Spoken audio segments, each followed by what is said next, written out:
Let's check out question number 13 from practice 3. We have 8 and 10 11s plus 2 and 1/2. So anytime we're dealing with mixed numbers, I always recommend that we convert these to improper fractions first. So we're going to multiply our whole number times the value at the bottom. So 8 times 11 is going to give us 88. And then we're going to take this value and add it to whatever is on top. So 88 plus 10 is going to give us 98. All right, and then the value at the bottom, of course, stays the same. And then we're going to repeat the same process with our second mixed number. So we're going to say 2 times 2, which gives us 4. And then we're going to add that to the value at the top. So 4 plus 1 is going to give us 5. All right, we're going to keep it over the same value, so over 2. All right, so don't let the big numbers scare you. It's still going to be the same exact process. So we are going to create our new fraction on the side. First things first, going to multiply straight across the bottom to give us a common denominator. So 11 times 2 is going to give us 22. We're going to put that here in the bottom. All right, second step, we're going to cross multiply. So we're going to say 98 times 2, which gives us 196. And then we're going to say 11 times 5, which gives us 55. All right, and then we're going to take these two values and we're going to add them to our new fraction. So we're going to say 196 plus 55.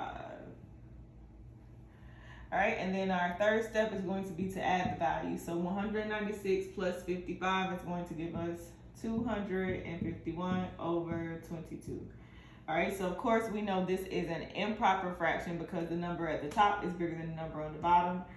So normally, if I can reduce, I reduce first before I convert, but just offhand looking at 251, 20, and 22, I don't think that they have anything in common, but the number is very large. So I'm gonna go ahead and convert it to a mixed number first, and it'll be a little bit easier to see if it can be reduced any further from there. So remember, a fraction can be rewritten as division. So that's the same thing as saying 251 divided by 22. So we're going to rewrite that as long division. We're going to put the 22 on the outside, the 251 on the inside. So if you use your calculator and you put in 251 divided by 22, we're just looking for the whole number because it's going to give you a whole number and a decimal.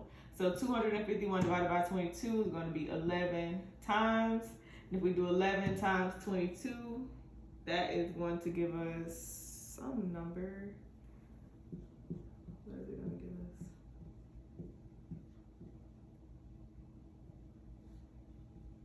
us? $242. Yeah, 242. I had to do the math real quick. All right, and if we subtract those, that's going to give me 9. So always remember that the number at the top, this is our whole number. The number at the bottom is the top of the fraction, and then the number on the outside is the bottom of the fraction.